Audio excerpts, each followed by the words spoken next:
'Tis the season to shine with H&M. Discover the holiday collection and find fashionable pieces for your wardrobe or for under the tree. Get inspired and dazzle with this year's glam. From tuxedo styles, bow detailed pieces, impressive prints, and more. From unforgettable looks to unforgettable gifts. With fashion finds to home decor, find it all at H&M. Treat your loved ones and yourself this season. Shop in-store or at hm.com. This episode is brought to you by Vital Farms. Isn't it bullshit to have to question where your food comes from? At Vital Farms, you can trace your pasture-raised eggs all the way back to the source, the pasture. On the side of each pasture-raised carton of eggs, you'll find the name of the farm where your eggs were laid. And when you look the farm up on their website, you'll get a peek at all the sunshine, fresh air, and open space the hens enjoy. Learn more and find out where to buy them at vitalfarms.com. Vital Farms, keeping it bullshit-free. This episode is brought to you by Klaviyo, the platform that powers smarter digital relationships.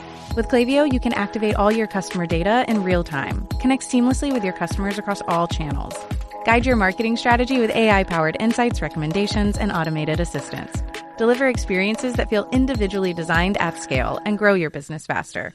Power smarter digital relationships with Klaviyo. Learn more at klaviyo.com/Spotify. That's KLAVIYO.com/Spotify. Welcome to the Human Capital Innovations Podcast, where your source for personal, professional, and organizational growth and development, where we share original research, explore industry trends, and interview executives and thought leaders from across the globe. We hope you join us often for practitioner-oriented content around all things related to leadership, HR, talent management, organizational development, and change management. Maximize your personal and organizational potential with Human Capital Innovations Podcast.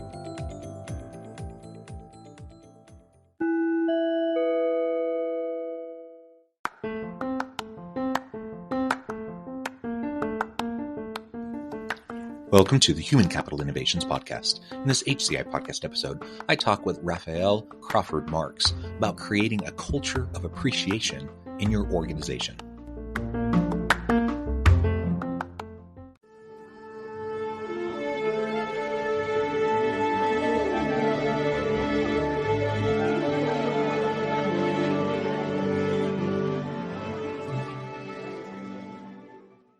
Raphael Crawford-Marks, welcome to the Human Capital Innovations Podcast. Thanks for having me. It is a pleasure to be with you today. You're joining us from Colorado. I'm south of Salt Lake City in Utah. And today we're going to be talking about creating a culture of appreciation in our organizations. We're going to explore the role of compensation, total compensation, and how that can impact our motivations, how that can impact things like retention, but get beyond that kind of carrot and stick mentality and really get into that culture of appreciation that we can foster within our organizations. As we get started, I wanted to share Raphael's bio with everybody. Raphael Crawford-Marks is the founder and CEO of Bonusly, an enterprise platform that helps companies create high-performance, high-engagement workplaces. He founded the company as a side project in 2012 because he believed that there was a better way to facilitate peer-to-peer recognition and appreciation. Grew Bonusly to the point where he was able to leave his job as a developer to work on the company full time. And today, Bonusly serves thousands of customers around the world. Wonderful story, a wonderful 10-year adventure that you've had. I'm excited to pick your brain and learn more about what you're doing. Before we dive on into the conversation, anything else you would like to share with me or the audience by way of your background or personal context? I think you covered it. That was great. Thank you. Okay, cool. Well, let's dive right on in. I've already explained a little bit about Bonusly, but feel free to just add a little bit to that, including a little bit of the journey of starting it, why you started this company, and how you transitioned away from your day job to doing this full time. And then we'll start to talk more specifically about the nuts and bolts of, really that culture of appreciation.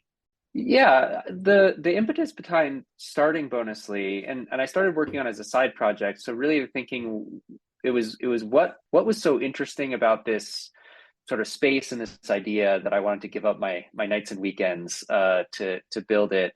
And the reason was this: I was at that point, 15 years into my career, having worked primarily as a software engineer at a number of different companies, and I knew, or I believed, that people and the teams they formed were the primary determinants of the outcomes that companies realized.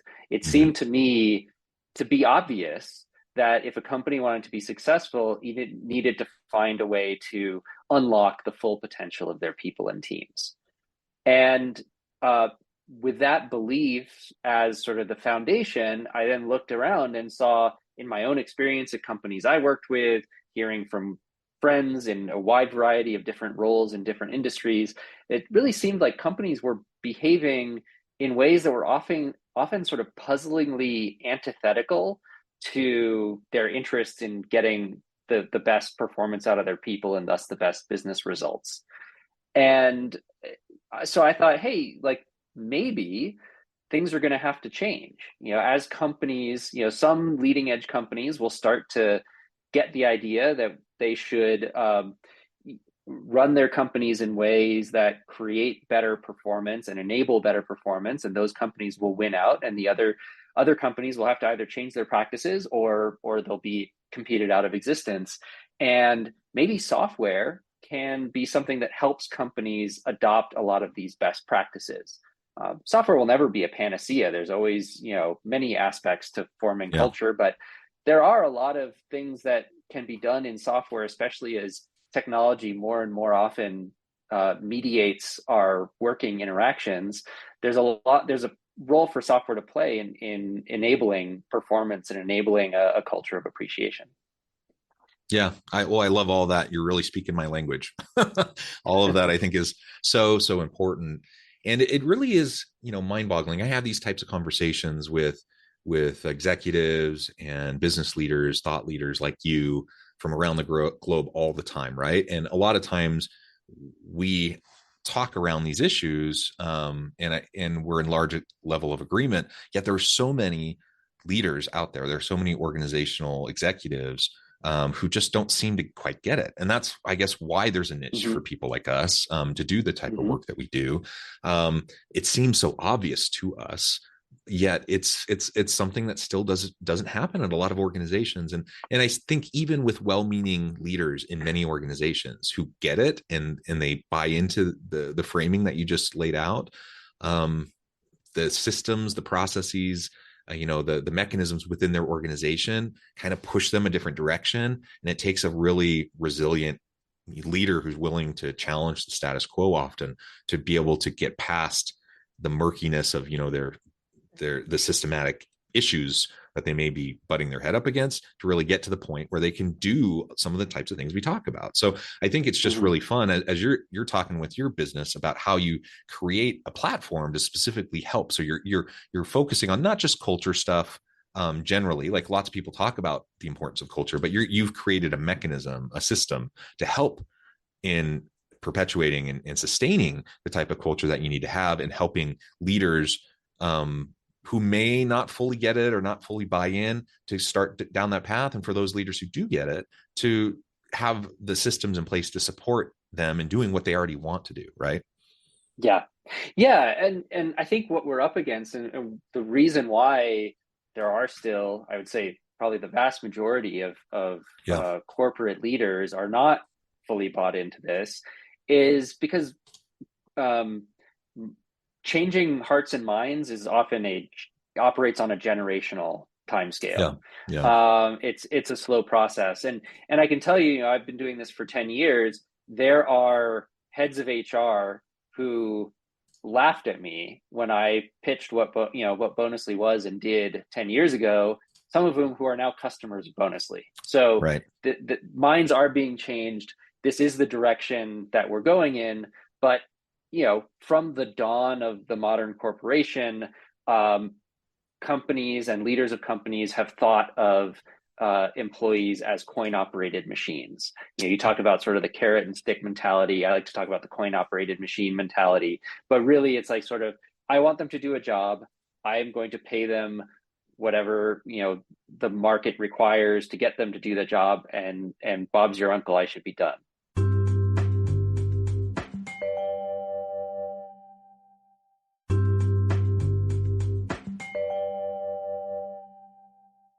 It's that simple. Now, we know from psychology that it's not that simple at all, that human beings are not coin-operated machines, and that there is always a gap between sort of the minimum amount of work an employee will do to keep their job and the full potential of what they could be doing. Right. And if you're paying a fair wage, you're probably most of the time going to guarantee that you're getting, well, that minimum amount to keep their job. But there's an enormous gap between that minimum amount and getting the full potential of that employee. And that's where often sort of softer, fuzzier things need to be done, and softer, fuzzier investments need to be made to create an environment where that discretionary effort is going to be put forth, which is often the difference between winning and losing for your company. Yeah, there's so much research on employee satisfaction, employee engagement, and leveraging the intrinsic motivations of employees to help them maximize their potential, like you've been discussing. That's not to set aside the importance of extrinsic factors and extrinsic motivators, and things like compensation still are important.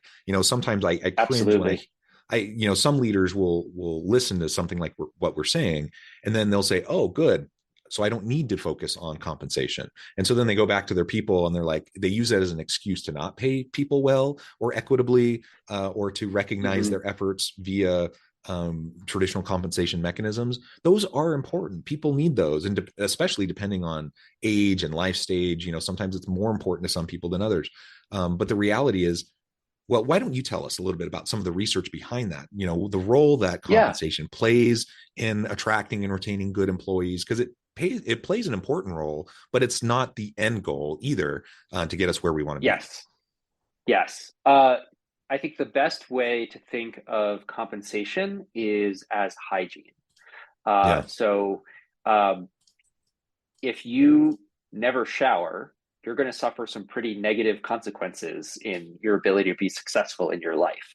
But once you're showering once a day, you're not going to become more successful by showering 10 times a day. And so compensation is the same way. If you don't pay a fair wage, and I think an important nuance here is you actually get more benefits from fair compensation when your employee base perceives that they are being paid fairly.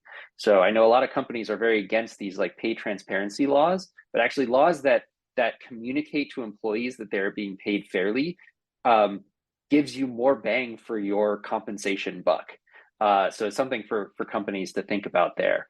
But there is this hygiene condition of you have to pay fairly. If you don't, then you're going to suffer really negative consequences of not being able to retain or hire, anyone. But once you're paying fairly, paying more does not deliver many benefits at all. The returns diminish to almost zero very rapidly once you're paying above a fair market wage. So at that point, you're paying a fair market wage. You're going to attract high quality talent. People will see that on a sort of economic basis, this is a company I want to work for. The question is then, how do I best onboard and motivate and retain these employees for the long term? Because your employees, most of them, and certainly all of the best of them, will have many options of places to go where they can also get a fair wage. And most of us know that we spend tens of thousands of hours. I think it's something like 80,000 hours during our adult life working. The only thing we spend more time doing is sleeping. And we all know that you can make more money, but you can't make more time. So one of the things that people really crave is spending those working hours doing something that fills them with a sense of purpose, a sense of progress, a sense of belonging, something that we sort of put under this umbrella term of feeling a sense of appreciation, which means, I think, to be sort of fully understood and seen as having worth. And there's a lot of different ways to foster that sense of appreciation at work. All of that is super important to keep in mind. And again, we're not trying to suggest that you don't pay people fairly, equitably, whenever possible. I'm always an advocate for paying people better, paying people well, a living wage, not just market, but above market, et cetera. Like all that's really important. And people want to be treated fairly. And so if they feel like they're not being valued by the organization, that's going to cause all sorts of resentment and demotivation, et cetera. But to your point, it's a hygiene factor, and it's not something that's going to push them usually past, or into rather the higher levels of engagement and productivity and innovation. So getting into those other aspects, the intrinsic aspects, are going to be really, really vital. So what you're focusing on in your business is that appreciation component. Tell us a little bit more about creating a culture of appreciation, and even describe a little bit about how you help organizations to do that via Bonusly. Yeah, absolutely. So first, I'll start with just some research on the matter that I think is really interesting. So there's a paper published in 2018 that found that 79% of voluntary quits cited a lack of appreciation as a key factor. But there was a really interesting disconnect where company management and leadership believed that the majority of quits were due to compensation, whereas the people actually quitting were saying it wasn't due to compensation, it was due to this lack of appreciation. So there remains this disconnect over what is driving people to quit. And obviously, losing a valued employee is extremely costly. You have a gap on your team, you have to spend resources to recruit and train and hire up a new person. You have domain expertise and sort of tribal knowledge walking out the door. That is all very, very costly. So what we focus on at Bonusly is providing essentially a turnkey solution to create a number of different conditions that promote a feeling of appreciation at work. So I think the one we started with, it's still sort of the foundation of Bonusly, is recognition. Companies do a lot of recognition programs. I think something like 80 or 90% of companies have at least one recognition program. Most of those programs are not effective. To have an effective recognition program, the recognition needs to be timely and frequent. It needs to be specific and personal. It needs to be inclusive of all your employees. And it needs to be tied to your company's core values and mission. Because again, one of the things that really motivates employees is feeling that sense of purpose, which is often tied to a belief in the values and mission and vision of the company. The other things that Bonusly does is makes those recognitions visible.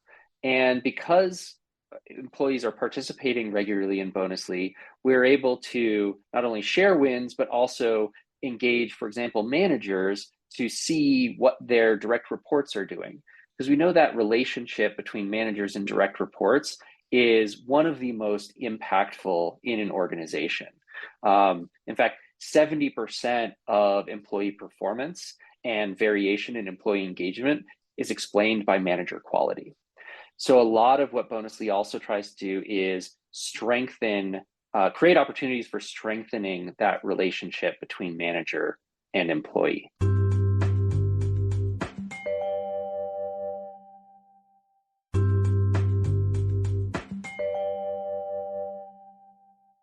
The last thing Bonusly does is there is a room for not just appreciation and sort of post hoc recognition, but there is room for incentives, for contingent motivators in certain settings.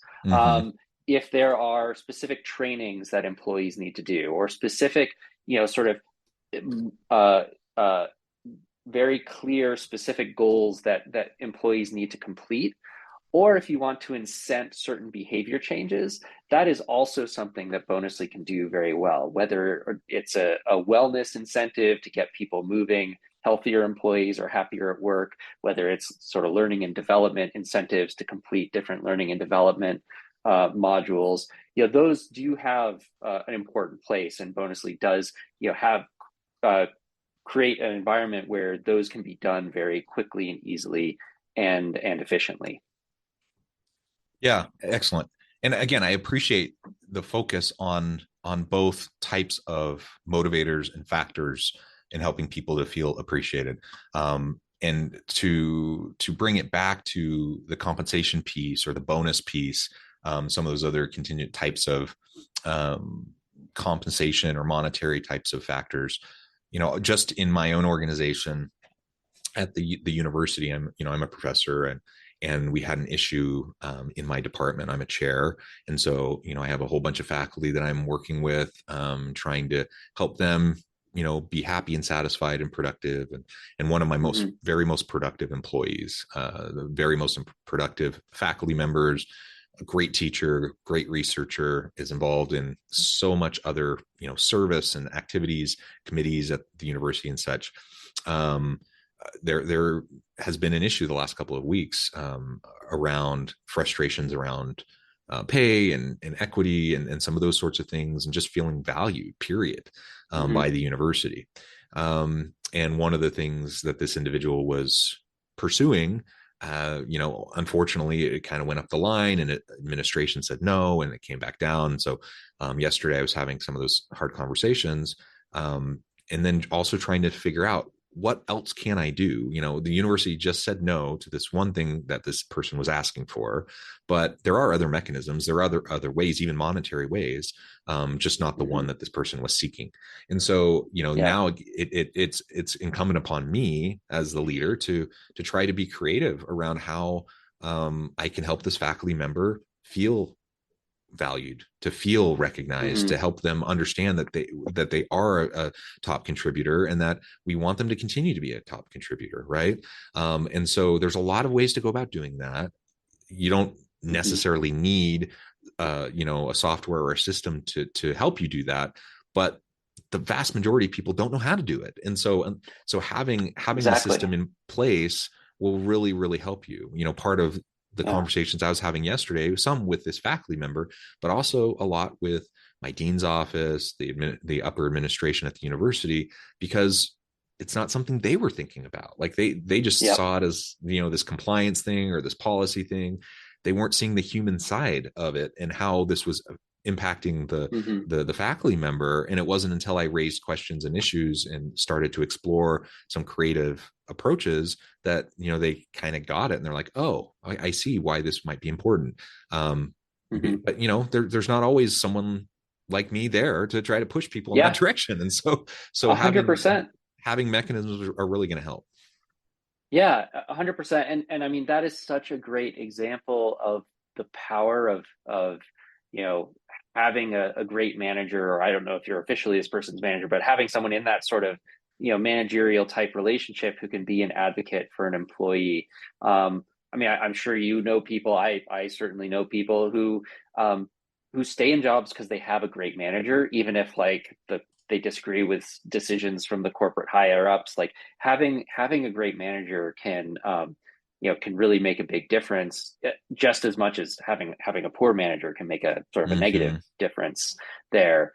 And you're absolutely right, from management skills to also just understanding how to sort of foster a culture of appreciation. These are things that are not taught. And because the history of the corporation is one of this coin operated machine mindset, there isn't industry knowledge that gets passed down from leaders to their direct reports, who then become the next generation of leaders, on why it's important to think of these things and what the different tools in the toolbox are. So that's something we're also trying to change, both by baking as much of that into the product as possible, so it's super easy and sort of it's available to you out of the box, but also by training everyone at our company who interfaces with our customers to be educators as well, and educate the people we talk to in marketing and sales, as well as educate our current customers about what they can be doing, how they can be best be using our product, and also how they can best shape other company policies to support their employees and get good outcomes for their employees and for the business. Yeah, very well said, Raphael. It has been a pleasure. I know at the time I need to let you go here in just a couple minutes, but before we wrap things up for today, I wanted to give you a chance to share with the audience how they can connect with you, find out more about your work, your team at Bonusly, and then give us a final word on the topic for today. Yes, absolutely. Bonusly is bonusly.com, spelled exactly like how it sounds. We would love to talk to you. We produce a lot of content on our blog, and I can be found on LinkedIn if anyone wants to connect with me directly. And as a last word, I would say that one of the things I love, probably the main thing that I love about working on Bonusly and building Bonusly, and why I'm still doing it 10 plus years later, is because it truly does deliver a win-win. It just feels really good. Companies and employers win, employees win. It's really great to find those opportunities to have win-wins for everyone. And so we'd love to meet more companies and show them the possibilities of creating more win-win situations for their teams. Yeah, wonderful. Raphael, thank you again. It's been a pleasure. I encourage the audience to reach out, get connected, find out more about what Raphael and his team at Bonusly can do for you. And as always, I hope everyone can stay healthy and safe, that you can find meaning and purpose at work each and every day. And I hope you all have a great week.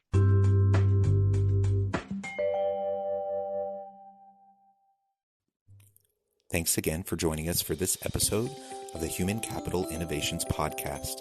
I hope you stay healthy and safe and that you have a great week.